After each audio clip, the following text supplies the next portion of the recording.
Este es el sermón número 6 de la serie según San Marcos.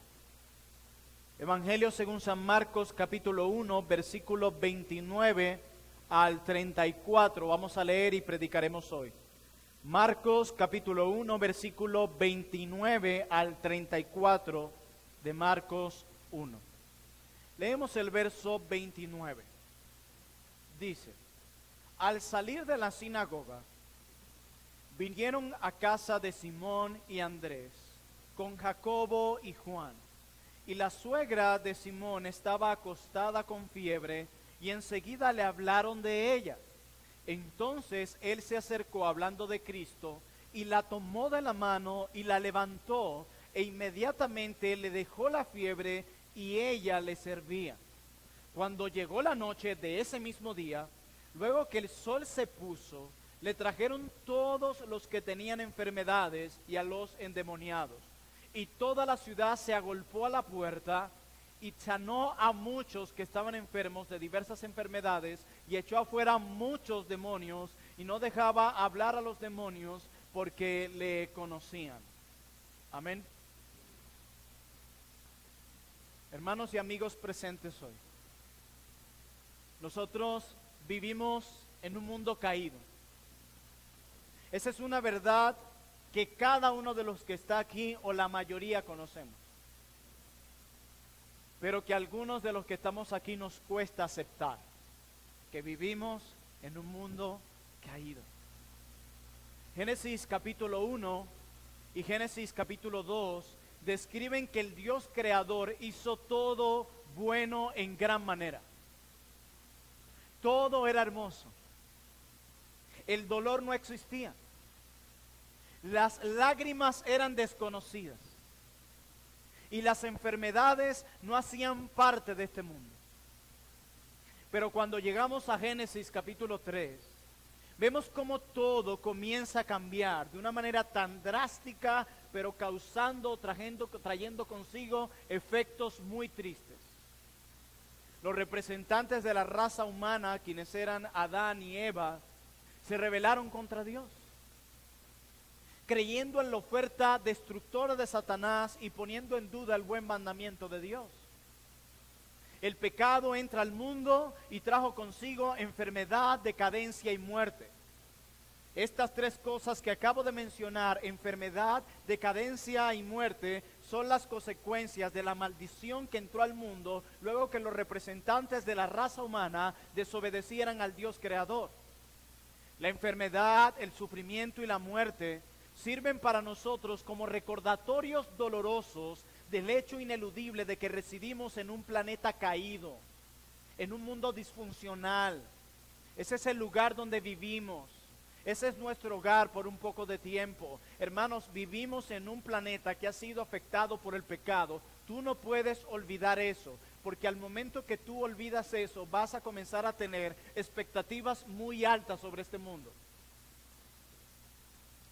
Y es peligroso tener expectativas muy altas de un mundo como en el que nos ha tocado vivir. Un mundo lleno de dolor, un mundo lleno de muerte. En este mundo no están los que sí mueren y los que no mueren, no. La tasa de mortalidad es 100%. Todos morimos, todos moriremos. La enfermedad es el pan de cada día. Decía un predicador que el gemir es el idioma de la raza humana. De hecho, ni siquiera los grandes avances de la ciencia moderna han podido eliminar por completo las plagas que nuestro mundo sufre. Ni siquiera la ciencia moderna. Y nosotros sabemos que nuestro Señor Jesucristo vino a este mundo para rescatar a pecadores que estaban muertos en sus transgresiones y que enfrentaban la ira de Dios, ¿cierto? Nosotros hacemos parte de ese grupo de pecadores que estaban bajo la ira de Dios, a quienes Cristo vino a salvar por medio de su muerte y resurrección. Esa es la razón principal por la que Cristo vino a esta tierra. Y aunque Él vino principalmente a esto, a redimir a los hombres de sus pecados, Él manifestó también compasión y profundo amor por liberar al pueblo de sus enfermedades y demonios. Y eso es precisamente lo que veremos en nuestro texto de hoy. La autoridad de Jesús sobre las enfermedades. Nosotros hemos visto la autoridad de Jesús sobre los pecadores al llamar a estos 4 pescadores a dejarlo todo para seguirle a Él y servirle a Él por tiempo completo. Nosotros vimos a Cristo ejerciendo autoridad sobre la enseñanza. Él enseñaba de una manera distinta, porque Él es el objeto y el sujeto de la Escritura. Y la gente se maravillaba de la autoridad con la que Cristo enseñaba, porque enseñaba como quien tiene autoridad y no como los escribas. Pero también Cristo mostró autoridad sobre los demonios, al decirle a aquel demonio en la sinagoga, cállate y sal de él, y el demonio le obedece inmediatamente debido a la autoridad única que Cristo tiene por ser el Hijo de Dios, el Rey mesiánico. Pero ahora veremos a Cristo ejerciendo autoridad, una autoridad única e impresionante sobre las enfermedades. Y este incidente que vamos a estudiar hoy, que leímos al principio, se llevó a cabo el mismo día de los acontecimientos narrados en los versículos 21 al 28 que se predicaron la semana pasada. Aquellos acontecimientos en que un hombre endemoniado fuera liberado de manera espectacular en aquella sinagoga, ¿recuerdan? Donde Cristo había enseñado como quien tiene autoridad, ¿recuerdan? Bueno, en ese mismo día se están llevando a cabo los escenarios, solo que en otro lugar.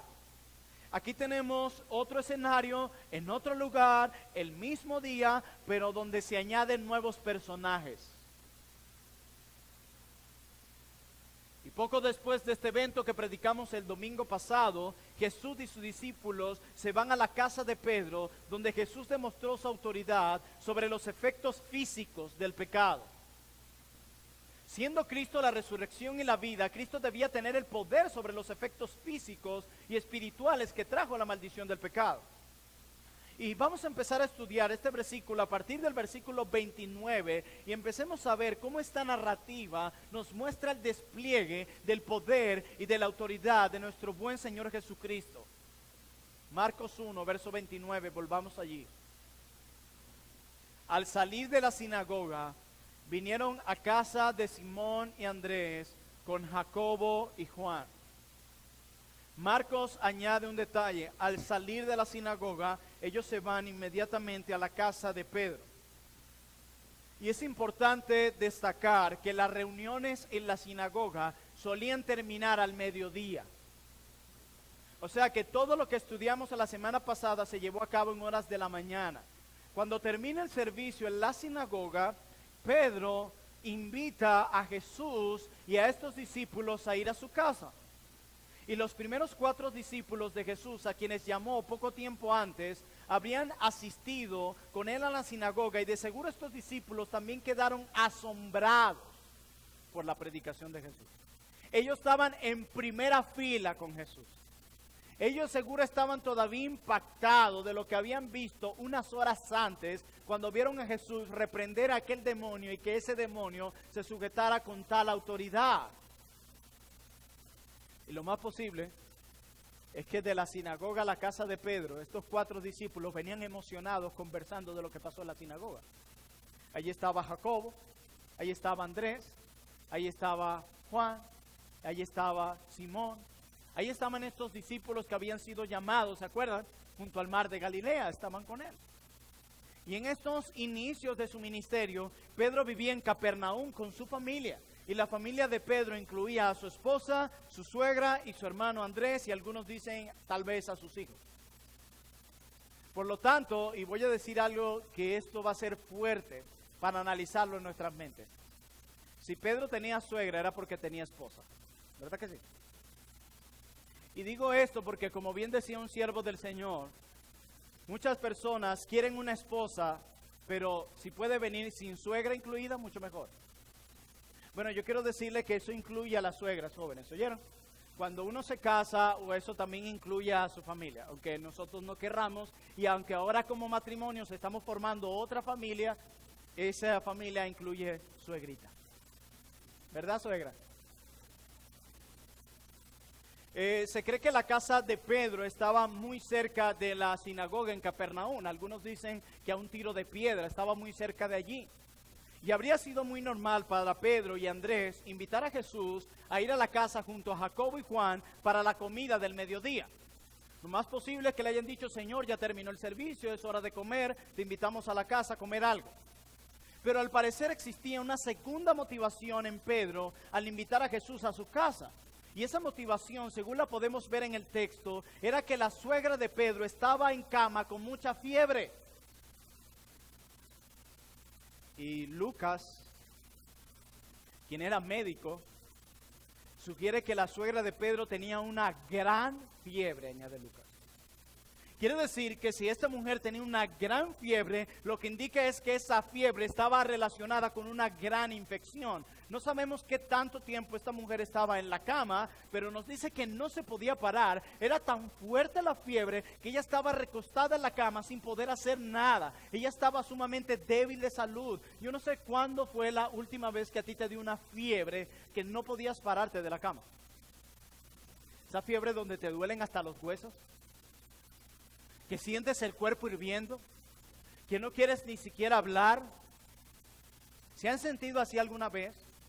Bueno, la Biblia describe, no sabemos qué tan fuerte sea la fiebre, pero fue tan fuerte o tan grande, como dice Lucas, que esta mujer no se podía ni siquiera levantar de su cama. Y Pedro, como amaba a su suegra y había visto junto con estos discípulos la acción extraordinaria, el despliegue extraordinario del poder de Jesús sobre el endemoniado, ellos le dicen: Señor, dice el texto, miren el verso 30 de Marcos 1, y dice: y la suegra de Simón Pedro estaba con fiebre, y enseguida le hablaron de ella. Señor, mi suegra está mal. No se ha podido levantar en días de la cama. ¿Tú puedes sanarla? Ellos apelan a la persona correcta, a la persona indicada. Ellos apelan a Cristo para que la sane. Esta mujer estaba en cama, ella se encontraba muy débil y Jesús, mostrando compasión por ella, se acerca a la cama de ella y la sana inmediatamente. Miremos Marcos 1, verso 31. Y dice: entonces él se acercó y la tomó de la mano y la levantó. Lucas dice: y la jaló. Y noten este detalle: e inmediatamente le dejó la fiebre y ella le servía. Inmediatamente. Algo que la tenía sumamente grave, imposibilitada, postrada en una cama, que ningún medicamento de aquella época había podido sanarla. Llega el Salvador del mundo mostrando una compasión absoluta, se acerca a ella y la sana inmediatamente. En el evento de la semana pasada, inmediatamente el demonio dejó el cuerpo de aquel hombre, ¿se acuerdan? Y ahora inmediatamente la fiebre desapareció de esta mujer. Inmediatamente. Y eso muestra el poder de nuestro Señor Jesucristo.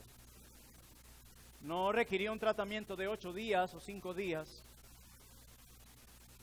No requirió una especie de terapia o de baños con agua fría por tantas horas. No, inmediatamente le sanó. Nosotros muchas veces cuando estamos enfermos y alguien se acerca a darnos un medicamento y vemos que el medicamento comienza a hacer efecto, ni siquiera nos quita eso al mismo tiempo, sino que comienza a hacer efecto a las horas o a los días, nosotros decimos: este medicamento es bueno. Pero esto fue más que eso. Imagínate que tú eres, yo creo que nosotros usamos muy poco nuestra imaginación. Es necesario que con las narrativas usemos nuestra imaginación. Tú estás allí acostado con una fiebre de días y viene Jesús, te toma de la mano y de repente, oh. Es más, fue tan inmediata la recuperación que mira lo que dice Marcos al final del verso 31. E inmediatamente le dejó la fiebre y ella le servía. Ella estaba totalmente sana, sus síntomas habrían desaparecido, ya ella estaba lista para preparar la comida de este día de reposo. Sana por completo. Y es interesante porque esto es muy diferente a lo que muchos curanderos hacen hoy. Procesos, mentiras, e incluso dicen, si Dios no te sanó, es porque te faltaba fe. ¿Han escuchado eso? Pero eso es muy diferente a los milagros de Jesús, porque muchos de los milagros de Jesús no requerían fe. Sí, así como lo escucharon. Por ejemplo, cuando Jesús levanta a un muerto de su tumba, ¿qué fe puede tener ese muerto? ¿O recuerdan cuando Jesús sanó a los 10 leprosos? Y luego uno solo, luego, no antes, no en medio, luego fue que creyó. Y así fue en este lugar. Tomó de la mano y la sanó inmediatamente. Tenemos 2 eventos en esta narrativa. Y ahora pasamos al segundo evento. Recuerda lo que les decía, que muchas veces en la narrativa vamos a tener 2 eventos, uno que impulsa al otro, y es precisamente lo que tenemos aquí en la sinagoga. El evento de la predicación de Jesús impulsó el segundo evento, que fue el endemoniado, y lo mismo sucede acá. Marcos nos deja ver que la sanidad de la suegra de Pedro desencadenó una respuesta en toda la ciudad, más rápido que inmediatamente se corrió la voz. Como alguien decía, esa es la mejor publicidad, de boca en boca. Verso 32 de Marcos 1. Cuando llegó la noche, luego que el sol se puso, le trajeron todos los que tenían enfermedades y a los endemoniados. Ese mismo día están ocurriendo las cosas. ¿A dónde le traen estos enfermos y endemoniados? A la casa de Pedro. Casa que algunos creen fue el centro de operaciones de Jesús por mucho tiempo. La gente escuchó lo que sucedió, pero tuvieron que esperar hasta después que el sol se pusiera. ¿Se dieron cuenta de ese detalle que nos dio Marcos? Un buen predicador, un buen lector de la Biblia tiene que ser un buen observador. Miren eso. Cuando llegó la noche, luego que el sol se puso, le trajeron todos los que tenían enfermedades y endemoniados. ¿Por qué Marcos añade ese detalle? Cuando llegó la noche, cuando se puso el sol. Bueno, acuérdense que era el día de reposo. Y para los judíos, el día terminaba al atardecer, a la puesta del sol, o sea, a las 6 de la tarde aproximadamente. Y Marcos dice, ellos esperaban, ellos ya tenían la noticia. Y ellos estaban con sus enfermos ahí, sus endemoniados. Quédate quieto, que todavía falta las 6. Esperando que se hiciera esa hora. Al momento que ellos ven que se pone el sol, ellos salen y cargan con sus enfermos y con sus endemoniados para llevarlo a la casa de Pedro allí en Capernaum. ¿Y saben por qué antes de esa hora, antes de que terminara el día de reposo, no podían llevarlos?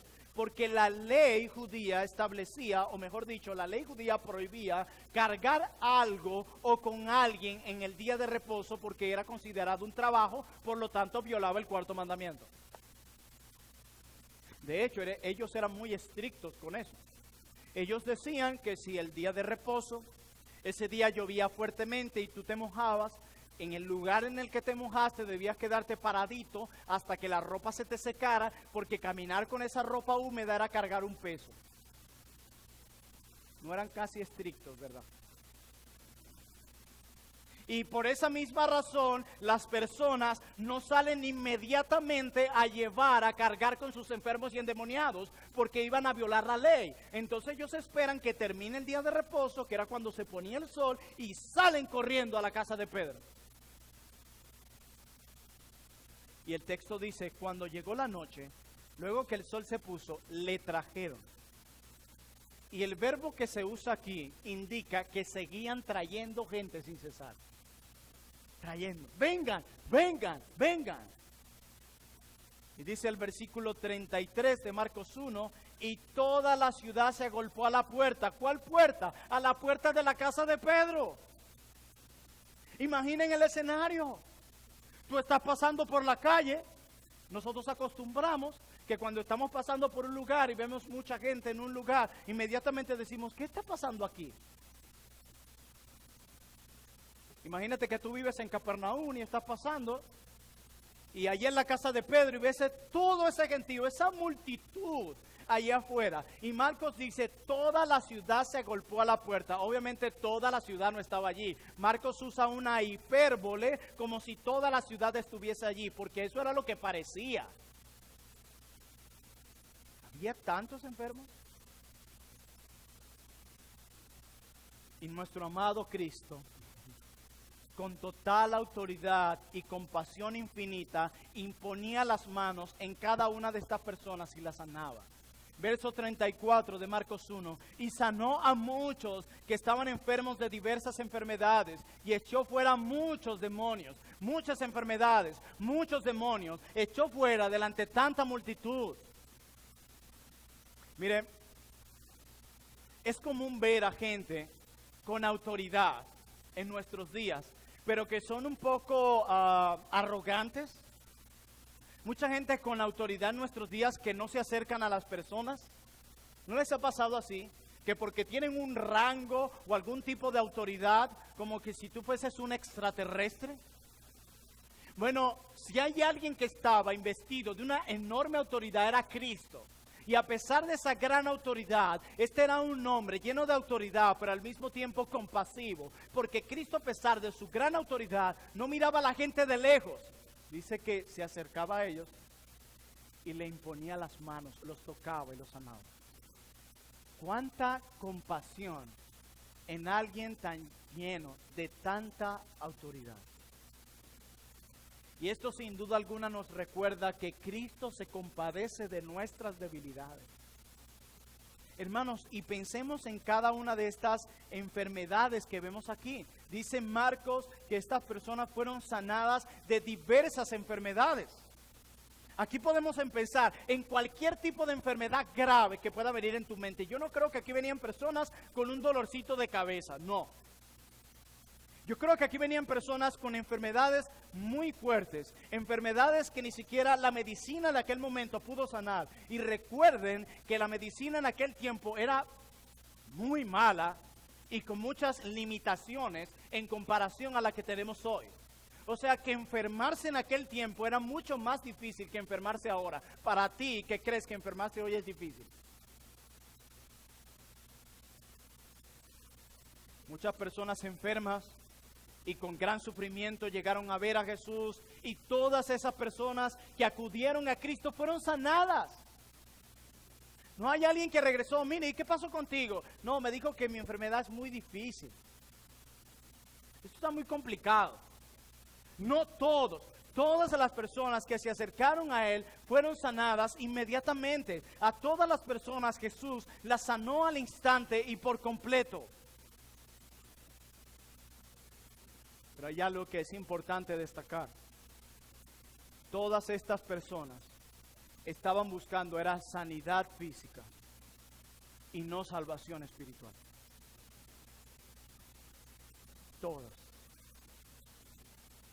Todas estas personas estaban buscando a Cristo por lo que Cristo les podía dar y no por lo que Cristo era, el Rey mesiánico, el Hijo de Dios, en quien el Padre tiene complacencia, el Salvador del mundo, el único que puede limpiarnos de todo pecado, únicamente Jesús. Ninguna de estas personas buscaron a Cristo por Él ser el mayor tesoro de todo el universo, por ser Él la plena satisfacción de nuestros corazones. Ninguna de esas personas se lo buscó por eso, únicamente por lo que Él les podía dar.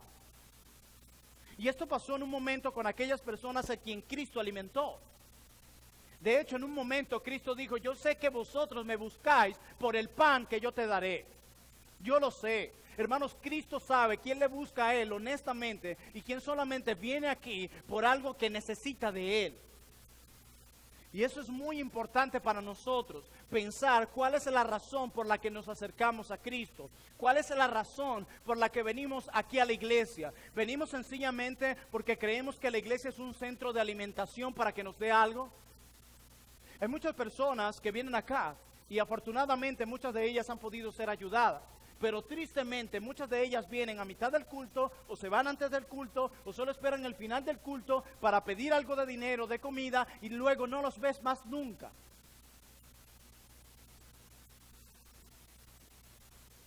tomando la misma actitud que esta multitud. Algunos vienen a la iglesia solamente porque les gusta un jovencito o una jovencita. Algunos vienen a la iglesia sencillamente porque no tienen nada que hacer el domingo. Algunos vienen a la iglesia solamente para que los pongan en el centro y le den el cariño que ni en el trabajo ni en la casa han podido encontrar.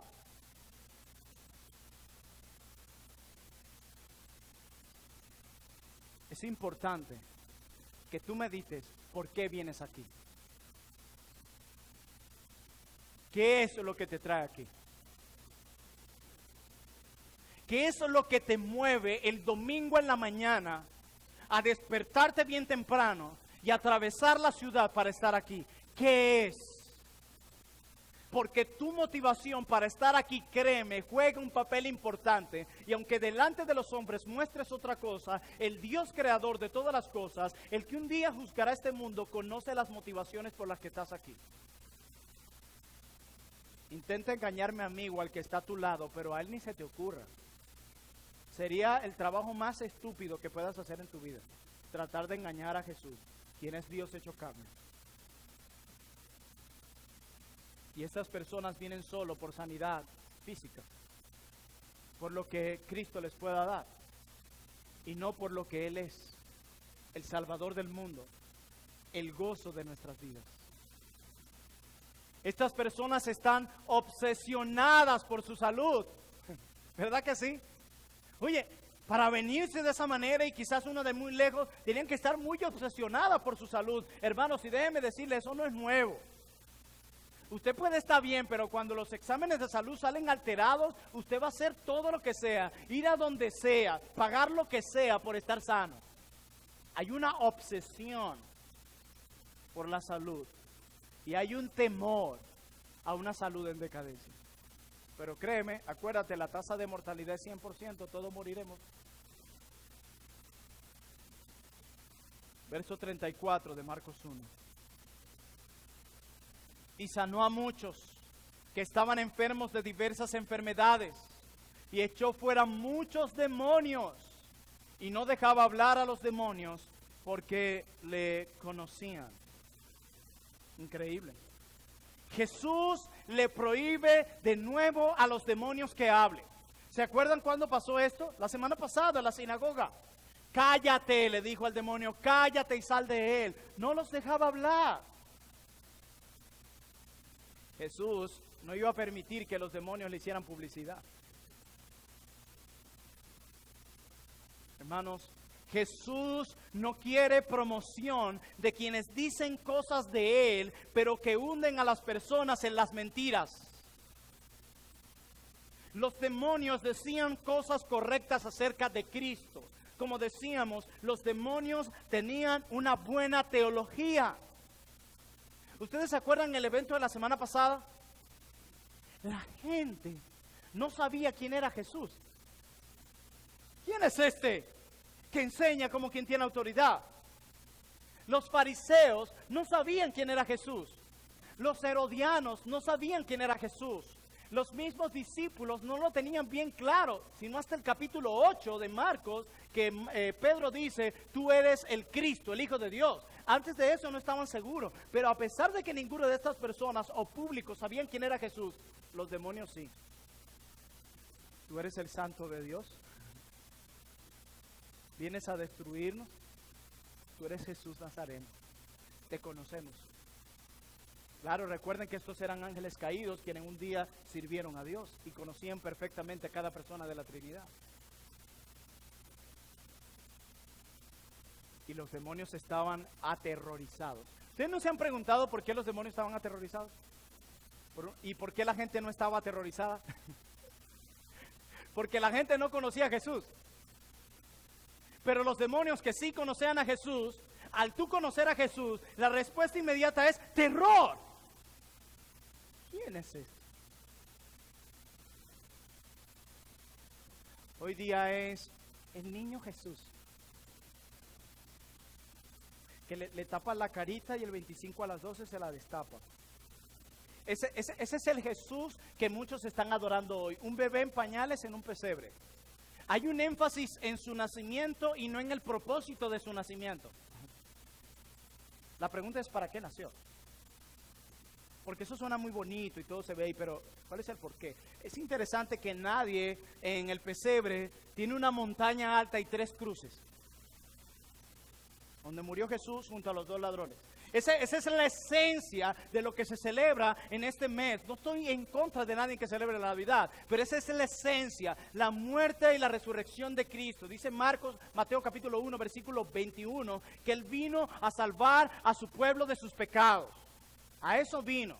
No nada más en un pesebre para que sientas lástima de Él. No, míralo aquí. Teniendo autoridad sobre el diablo y sobre sus demonios, teniendo autoridad sobre las enfermedades, teniendo autoridad sobre la enseñanza. Ese es el Jesús que debe ser recordado este mes, a este que está lleno de autoridad y de poder, no un indefenso bebé que no tiene quien lo cuide. A veces reducimos a Jesús a algo tan pequeño y distorsionado. Él no es así. A veces damos esa imagen afeminada que el mundo le ha dado a Jesús. Ustedes ven tantos pintores, ese rostro afeminado que ponen de Jesús, y así lo presenta todo el mundo. Por eso creen que pueden hacer con Jesús lo que les da la gana, por la imagen que hemos mostrado a los demás. Pues mi Cristo está lleno de autoridad y de poder, y un día nadie se va a salvar de Él, nadie, y toda rodilla se doblará y confesará que Él es el Señor. Todos, incluyendo ateos.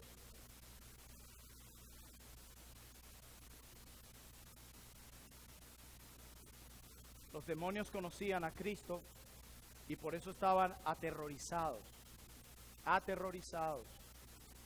Decía un comentarista que durante el ministerio de Jesús hubo una explosión sin fin de sanidad que prácticamente desterró la enfermedad de Israel.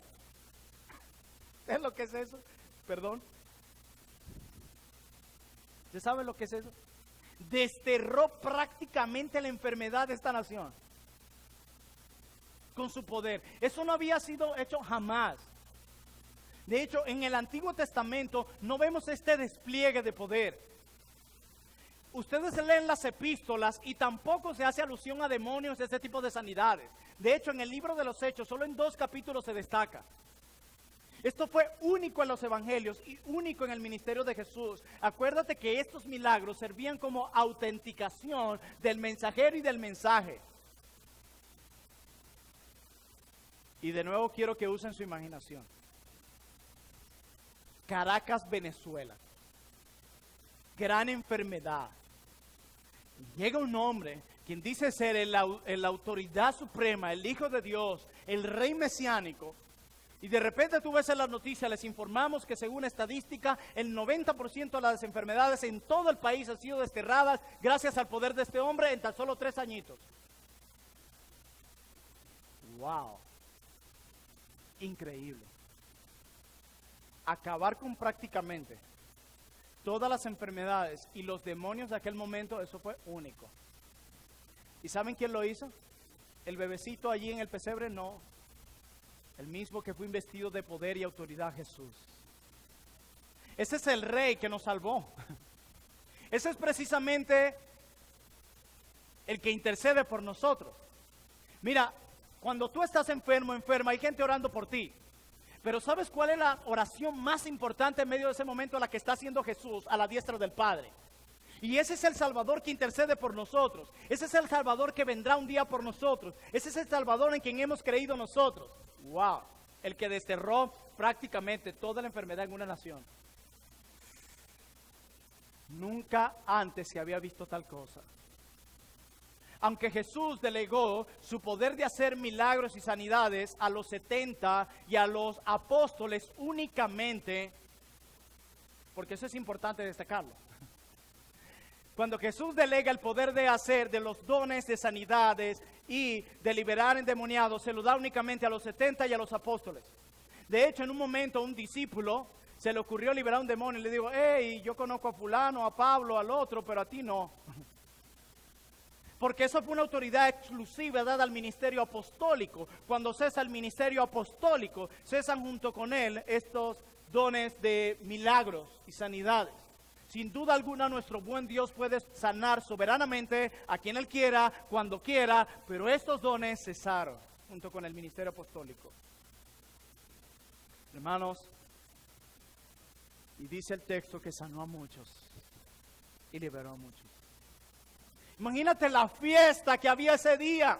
Personas que de seguro habían estado muy grave enfermas por años, por mucho tiempo, sufriendo la esclavitud de estar bajo el poder de un demonio, e instantáneamente e inmediatamente Jesús ejerce autoridad sobre ellos y son sanos y regresan a sus casas felices.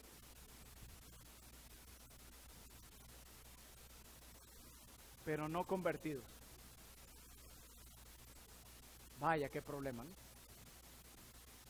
Ellos pensaban que su mayor problema era la enfermedad o el demonio. Ellos perdieron de vista, como muchas veces perdemos de vista, que el mayor problema de nosotros es de nuestro corazón, la necesidad de un Salvador. A veces creemos que nuestro mayor problema es que nos falta un par de zapatos, o una camisa, o un jean, o un poquito de más dinero. No, nuestro mayor problema reside en nuestro corazón. Y esto era lo que estas personas no percibían. Estaban ciegos. Solo había asombro por el poder de Jesús. Solo había terror de parte de los demonios ante Jesús, pero no había conversión. Jesús realizó todos estos milagros, hermanos, para afirmar el verdadero evangelio y para validar su afirmación de ser el rey mesiánico, el Hijo de Dios, el Salvador del mundo. Hermanos, todo esto que acabamos de ver hecho por Jesús es solo un preámbulo de aquello que Cristo compró para nosotros y que experimentaremos un día en la ciudad celestial. Esto es solo un preámbulo. Esto es solo un poquito, una caricatura en comparación de lo que veremos, el despliegue de poder cuando Jesús venga en gloria. Hermano, toda tristeza, todo dolor, toda enfermedad será desterrada para siempre de este mundo. Para Cristo redimir a sus escogidos de los devastadores efectos del pecado, como lo es la muerte, la enfermedad, Jesús mismo tendría que sufrir y morir. Esto fue por gracia.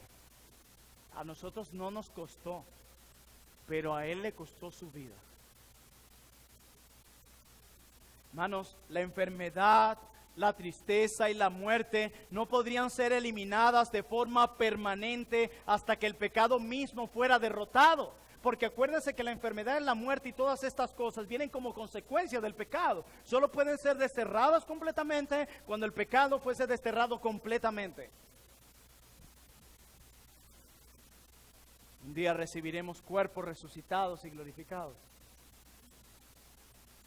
Ya se va a acabar esa locura de buscar en una farmacia, corriendo toda Caracas buscando un medicamento. Eso se acabará. Cero lágrimas, cero dolor. Cero estar sufriendo por agua potable, ¿cierto? Cero, se acabó. A gozo en el Señor pleno, disfrute pleno en la persona de Cristo. Hermanos, esto es solo un anticipo de lo que sucederá cuando el Señor establezca por completo su reino en la tierra. Recuerden que estamos en el ya, pero todavía no. Este reino fue inaugurado con la venida de Jesús, pero será consumado en su segunda venida. Ese día glorioso, todos los que han confiado en Cristo para salvación recibirán nuevos cuerpos. Abrirán sus ojos en el paraíso y verán al ser más hermoso de toda la tierra, quien es Jesús.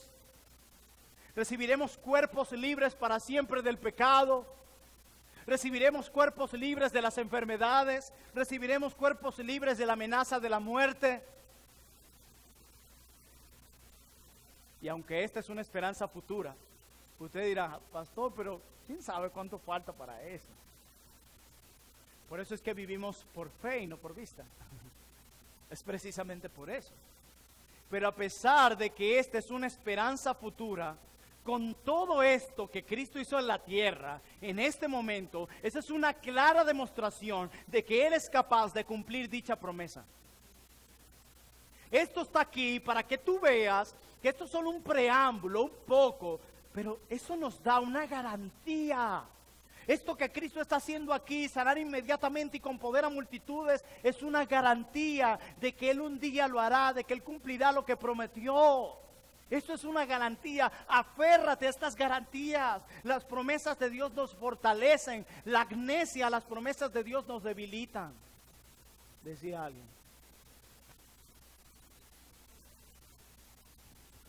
Los milagros nos salvan. Ningún milagro tiene la posibilidad de salvar, sino para muestra un botón. Ninguno.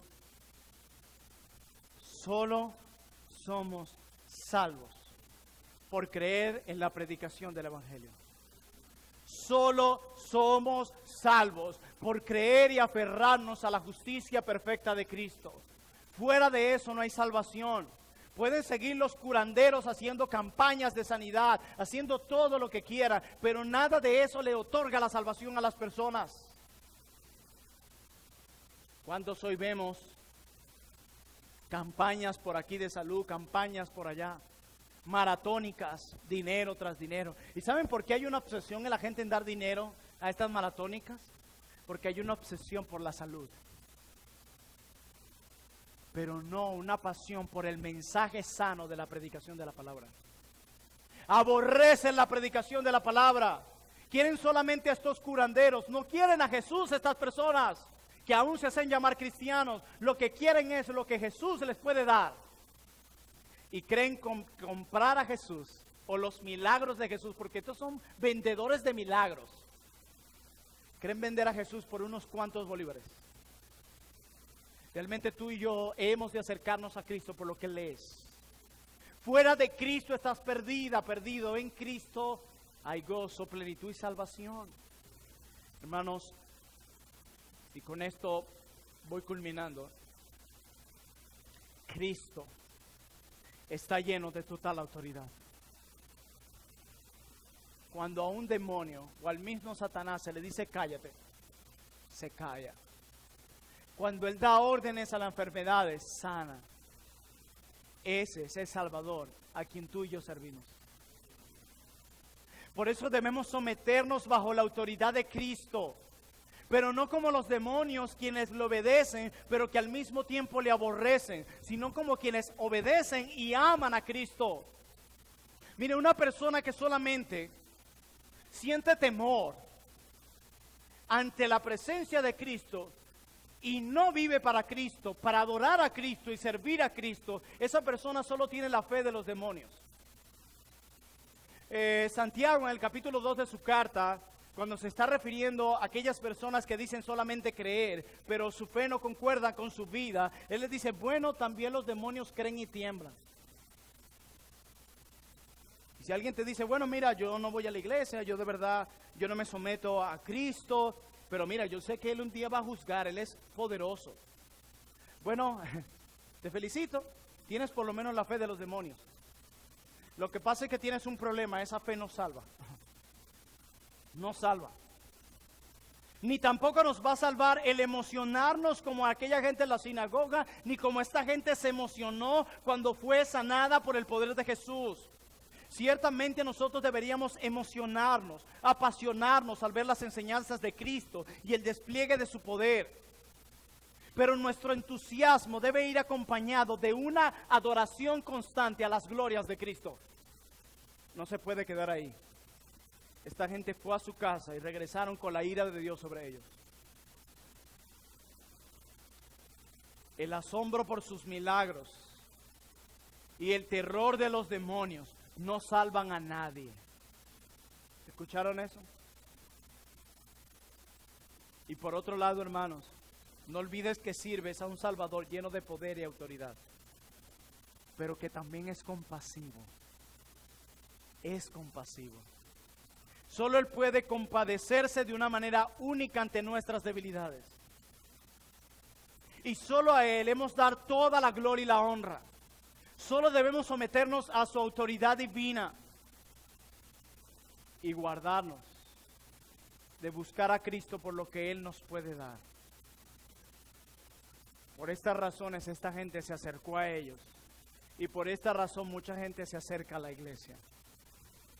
Pero apenas salen de allí, se van igual que estas personas, como aquellos que no tienen Dios. Viven sin temor a Dios. Hay aquellos que solo dicen, oh, cuánto terror será caer en las manos de Dios. Oh, el día del juicio, yo sé que Él un día juzgará a todos. O como dicen algunos, solo Dios me juzgará. ¿Lo han escuchado? Y eso es tan terrible al mismo tiempo. El asombro por los milagros de Jesús y el terror ante la persona de Jesús no salvan a nadie. Tú necesitas reconocer a Cristo como la autoridad suprema, como el Señor de señores, como el Rey de reyes, pero también como nuestro máximo deleite, satisfacción, como lo más glorioso entre el cielo y la tierra y como el único. Nosotros no tenemos varios salvadores, ni un mundo, este mundo tiene varios salvadores, uno solo, y se llama Jesús. Jesús ha mostrado su autoridad sobre las enfermedades, la triste respuesta que tienen muchos ante Él y la respuesta que tú y yo deberíamos tener ante la persona de Cristo, quien, déjame decirte, muy pronto vendrá. Amén. Oremos.